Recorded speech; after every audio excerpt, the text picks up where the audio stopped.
Rwanda attaches a lot of importance to the conservation and protection of mountain gorillas, considering the fact that these are among the wild animals that most tourists visiting the country always wish to go and see in their natural environment. And therefore, the country has come up with an annual gorilla naming ceremony aimed at raising awareness on the importance of preserving and taking care of these wild animals. And so on the Chamwada Report today, we'll be asking ourselves even more questions concerning this event. Some people are saying, I wish I could be able to also name a gorilla. So could you tell us how you got into this list of the 22? We got an invitation from the Rwandan Development Board to come and speak. I will be talking to officials in charge of organizing this event on the importance of it. It's a platform we use to showcase what Rwanda has done in terms of conservation. But before that, let's take a look at the fact sheet.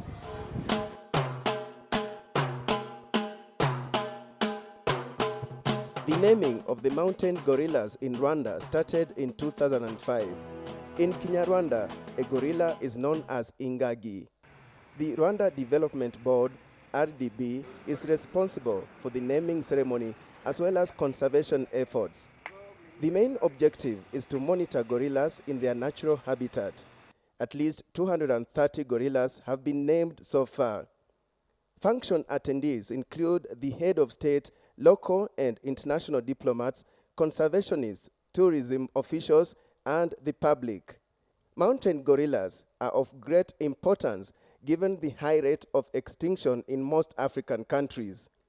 The gorilla population in Rwanda as of 2010 was estimated at 880. And did you know that mountain gorillas are only found in Rwanda, Uganda, and the Democratic Republic of Congo?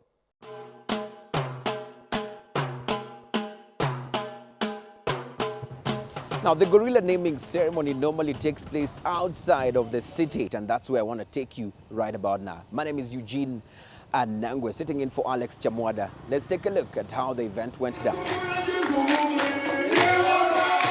Kinigi in Musanze district, northern Rwanda, is about 2.5 hours drive from the capital Kigali. In a bid to protect its rare species of mountain gorillas, Rwanda set aside a date every year where baby gorillas born during that year are named.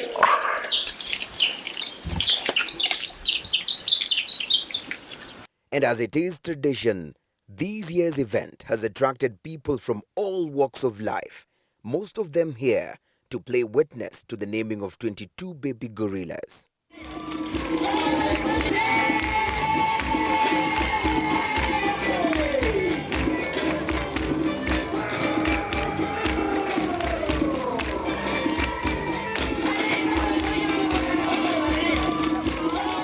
We may have names for our pets and the animals that we rear back at home, but Rwanda's gorilla naming ceremony is a unique activity.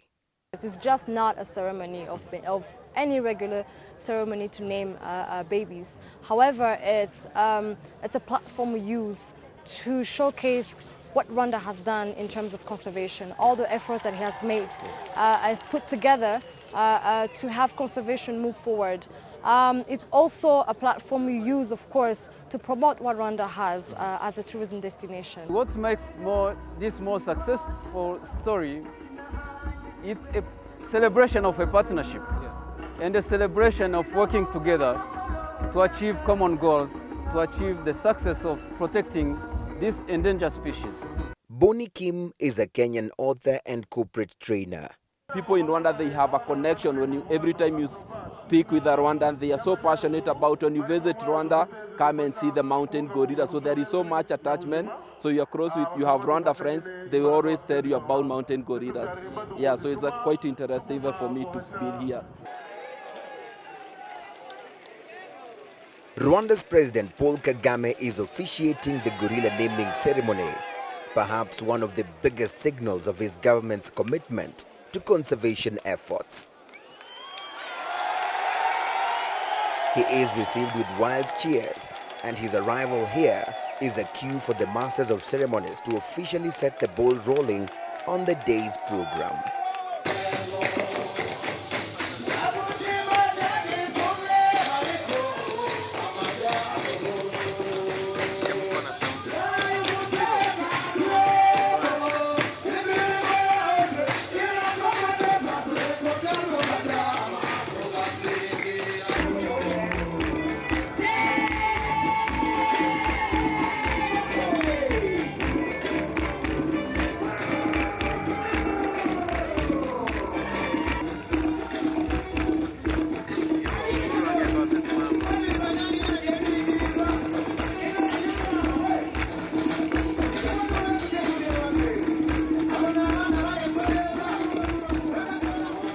if we don't name baby gorillas every year, it means that we're not conserving. Yeah. So ipso facto saying that we're naming every year, and the number keeps increasing, it means that there's something out there that we're doing every year.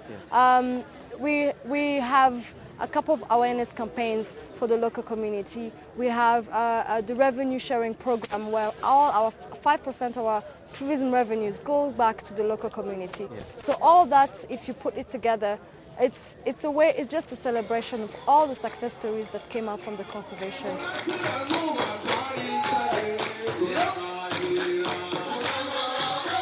There is pomp and color, a celebration of successful partnerships between the locals, conservationists, government institutions, and other stakeholders in conservation efforts.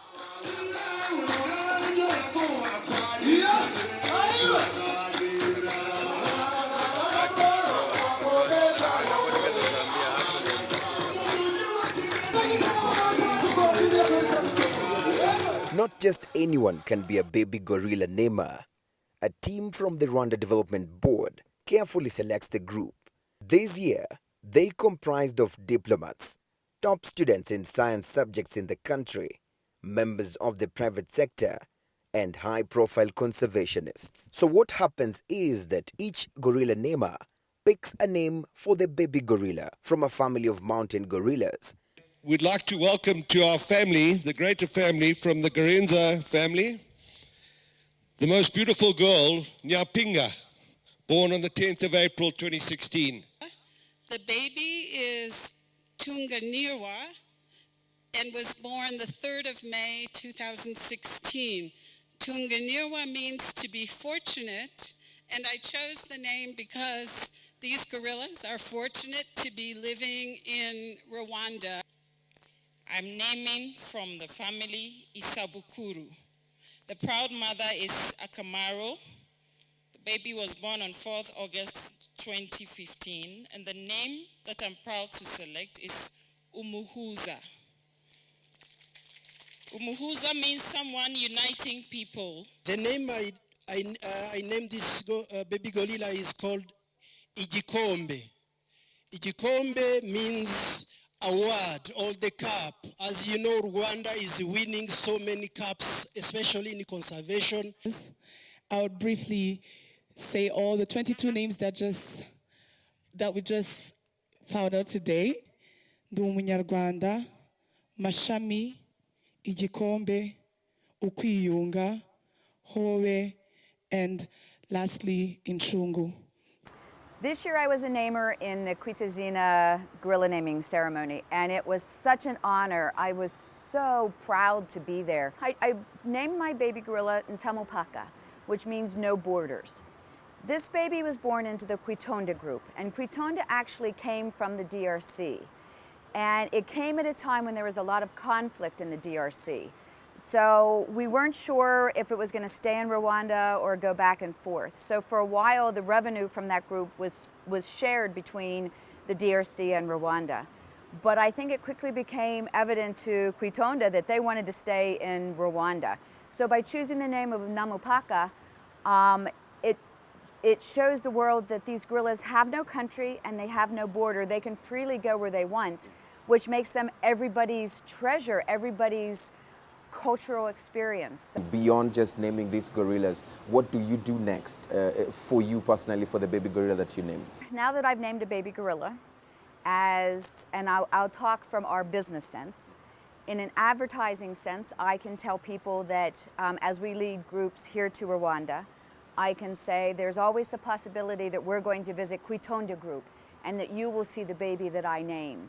And since we've been coming for so many years, I've watched gorillas grow from babies to blackbacks to silverbacks. Now I can watch my little girl, Ntamupaka, I can watch her grow up and possibly become a mother herself. And that will be important to me. But to share that with others, I love to share nature and wildlife and conservation and the cultures of the country that we visit. So it'll all come together here in Rwanda as we bring groups.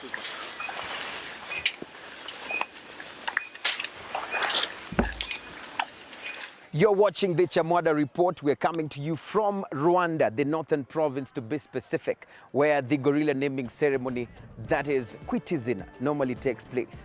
We're going to take a very short break, and when we come back, we'll be speaking to Matt, the gentleman behind that King Kong-sized gorilla stage that has been used for the gorilla naming ceremony, among other people. Welcome back. Thank you so much for still being with us. You're watching the Chamwada Report, where we're coming to you from Rwanda, where the gorilla naming ceremony has been taking place. Let's hear from our colleague Wycliffe Nyawade, an environmentalist from Kenya who has traveled with the Chamwada Report team on what he thinks about this particular conservation project in Rwanda. The conservation strategies set out by the government and the Rwanda Development Board in particular are quite impressive. And this has ensured that a species that was initially extinct is now increasing in number. I think this should be replicated back in Kenya to save our endangered elephants and increase the amount of revenue that Kenya collects from tourism. Right, so I've just bumped onto Matt, the guy who has designed the King Kong gorilla that is the stage or the set for this year's Kwitizina ceremony. Matt, talk to me about the inspiration behind this particular King Kong-sized gorilla. Well, I knew about the event, how popular it is, and how such a large crowd comes. The local audience come, about 10,000 people plus. So my intention was to design and create a stage which the whole audience can enjoy. Right. So the way to do that was to create something big. So the idea came into my big gorilla, big King Kong stage. Which I know everyone could be excited by and to see. But then the next challenge was to try and combine a big gorilla with a stage for people to perform on, and for the naming ceremony, the whole thing to come together. So sitting down, designing, doing sketches and drawings, finding different ways to combine the gorilla with the stage.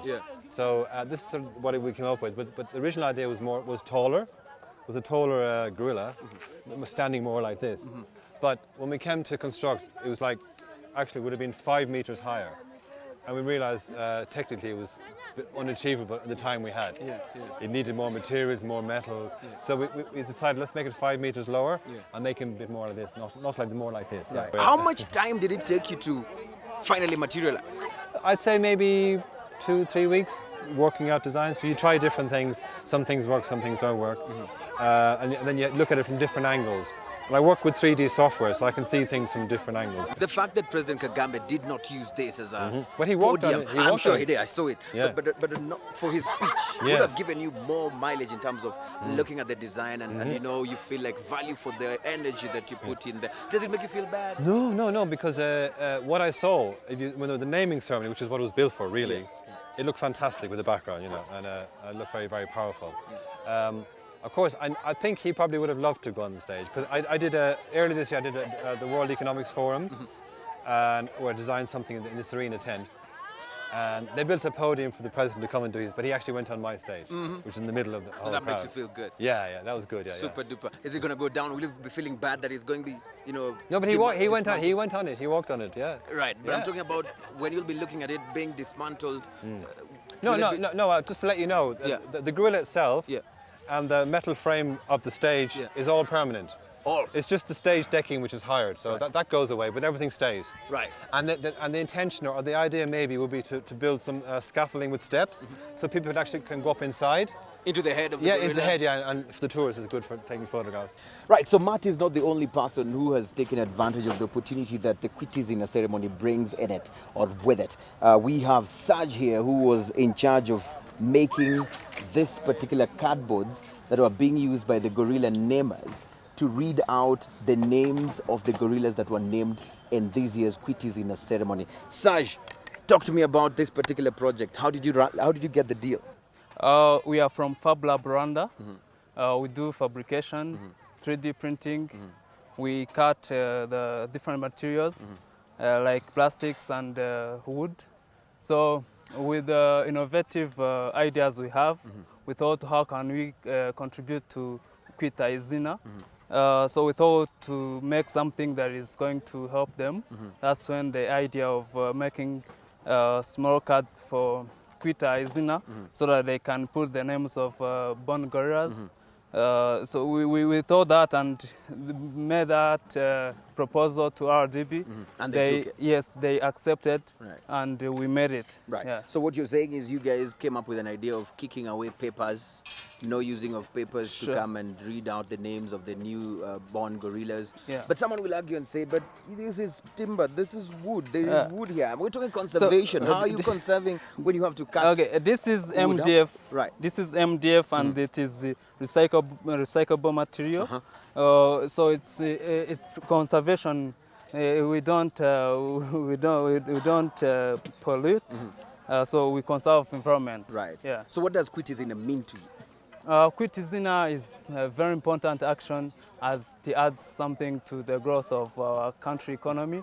So it's something that is interesting to the people of Rwanda and the people from outside, as well as conserving environment as it is life. Conservation efforts can never be fruitful without the full involvement of the local communities, implored Rwanda's President Paul Kagame. The fact that he keeps conservation at the top of the national agenda is truly remarkable, and it's from there that conservation continues to thrive and succeed. And the success stories in Rwanda speak for themselves. So what are you going to do personally to ensure that you conserve your environment from the lessons you've learned here? For a long time, vastly the environment are abused very, very, very much. But nowadays, on my behavior, Yes. I encourage my colleagues, my classmates, my fellowship to breed a constructive and strong protective against anyone who can imagine to abuse them, because I know the importance of them and I can understand and can justify them. Meanwhile, the hospitality and air travel sectors have played a key role in this ceremony. Rwanda is one of the sponsors. We sought to find out why it is involved in the gorilla naming ceremony and how the airline is faring in the African market. Supporting the tour operators and the media to come into the country, into Rwanda, for the world to see what Rwanda has to offer. It has beautiful national parks, and the gorilla ceremony is, just crowns it all. We have people from all walks of life attending this event. We take pride in supporting this by bringing in all these people from all over the world. The impact of the recent conferences in Kigali have been very, very positive because Kigali now is coming up and known, it's open for investment. So it has opened up a lot of investment in Kigali. Of course, not to mention the tourism sector as well. People from the world have been able to come to Kigali and actually to see what Kigali has to offer in terms of its beauty, in terms of its culture, in terms of its history. Kigali has a very rich history. So these conferences, of course, have impacted very positively. It's brought in a lot of investors. We play a big role in the continent. We currently fly to about 17 destinations. We also have upcoming destinations. Right, so definitely this is where we bring down the curtains to the Chamwada Report right here in the northern province of Rwanda, where the annual gorilla naming ceremony has taken place. My name, as always, is Eugene Anangwe.